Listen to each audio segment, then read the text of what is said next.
Lily's Big Adventure. On a sunny morning in late May, 10-year-old Lily woke up in her small home in Greenfield. She felt excited and a bit nervous because she would travel alone to visit her grandmother, who lived near the sea. Greenfield was famous for its apple orchards and compounds. Lily's father, Harold, grew vegetables behind their cottage. Every evening, father and daughter watched the sunset together. Although Lily loved her home, she often dreamed of seeing the ocean. Her grandmother's letters spoke of salty winds and crashing waves. That morning, Harold and Lily had a simple breakfast of bread, butter, and milk. Lily felt too excited to eat much. Harold reminded her to be careful, to keep her bag close, and not to talk to strangers unless she had to. Lily wanted to show she was grown up, but her heart still beat fast. They walked through Greenfield at dawn. The grass was wet with morning dew. Birds sang in the hedges, and a faraway rooster crowed. Lily's excitement grew with each step, but she also felt a small worry in her heart. They reached the river dock. A small ferry with chipped paint waited there. Harold paid Lily's fare and told the ferryman to watch over her. Lily felt a bit embarrassed because she wanted to be independent, but she knew her father cared about her safety. The ferry's engine sputtered, then began to run. Lily waved goodbye to her father as the ferry moved away. She felt free but also a little sad. This was her first big trip alone, and there was no turning back. On the ferry, Lily sat by the railing. Only a few other people were on board. A woman with flowers, a farmer with potato sacks, and a teenage boy with headphones. Lily watched trees, ducks, and floating logs pass by.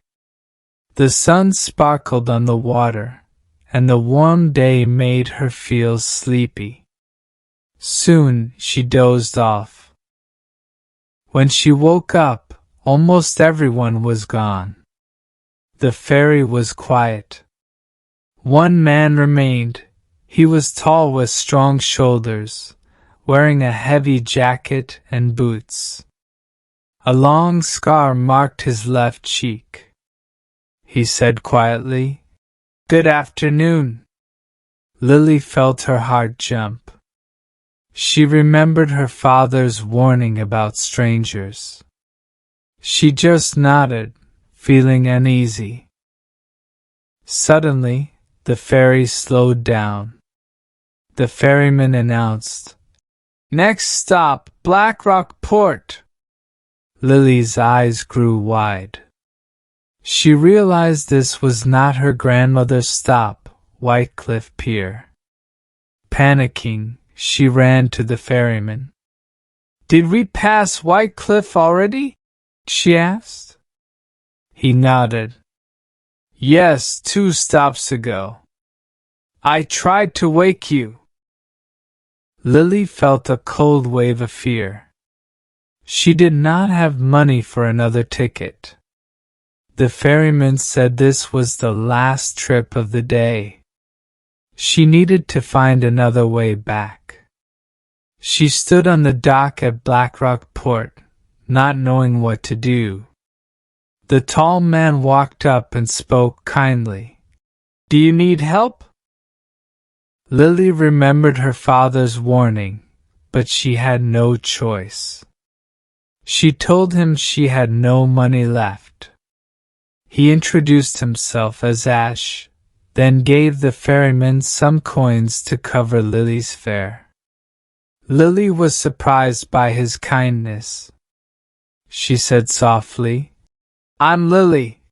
and followed him off the ferry, still careful but thankful. Blackrock Port was busy with workers carrying boxes of fish.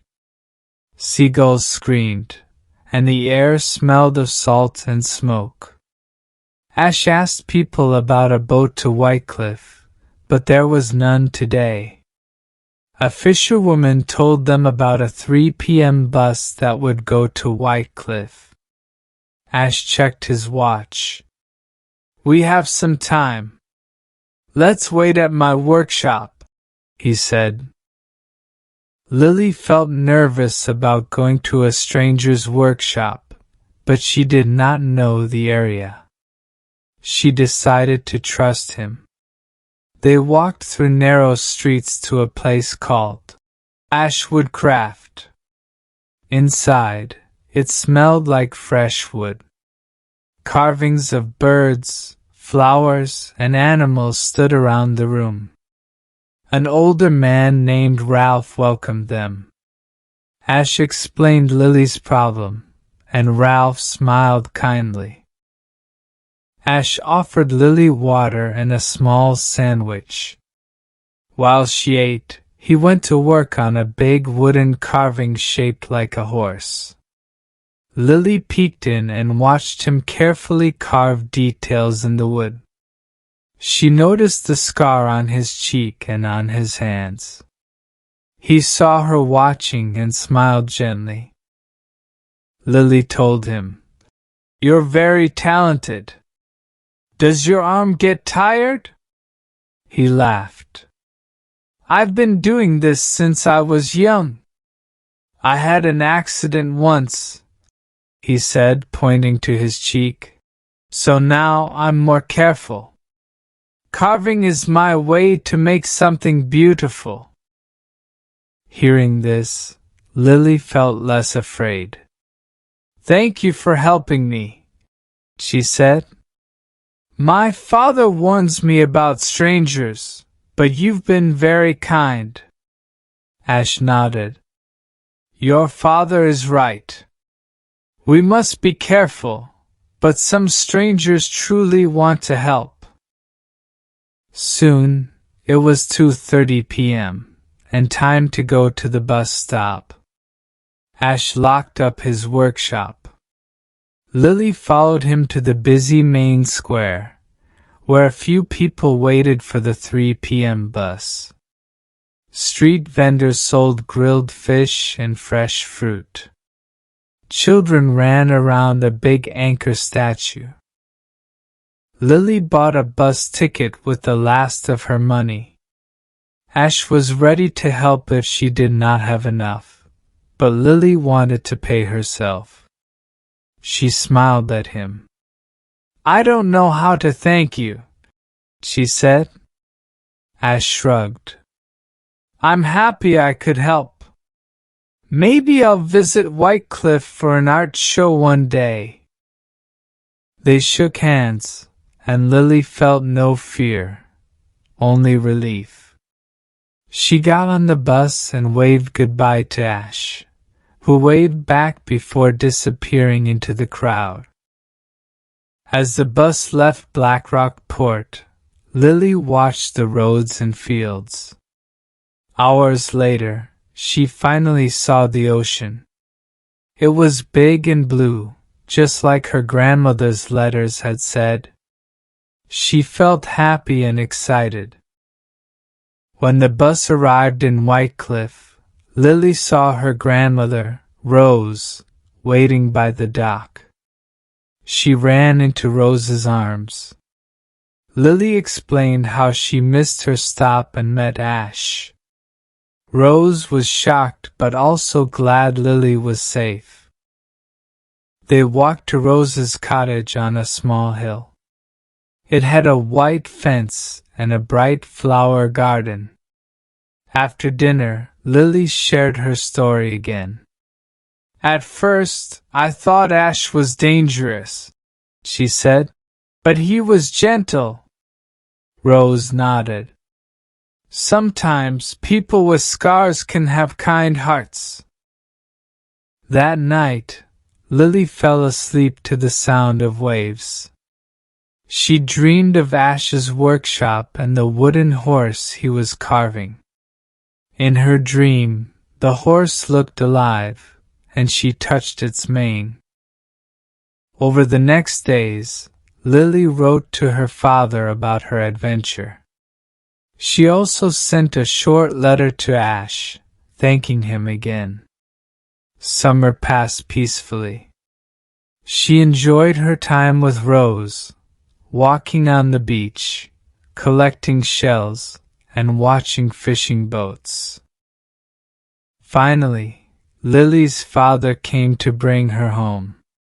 He noticed Lily seemed braver and more grown up. She told him about her day in Blackrock Port. He was proud of how she handled everything. Back in Greenfield, Lily returned to her normal life. But she often thought about Ash's workshop and the smell of fresh wood. She had learned that not all strangers are bad. Her father's warnings were wise, yet sometimes people show kindness when we least expect it. Weeks later, a small package arrived at Lily's home. It was from Ash Woodcraft. Inside was a small wooden horse, carved with great detail, just like the one Lily saw in his workshop. A note read, "I'm glad you're safe. Here is a small gift to remember your first journey. I might visit White Cliff next year. Hope to see you then. Ash." Lily felt tears in her eyes. She held the horse gently. Her father smiled. "Sometimes trust brings new friends," he said.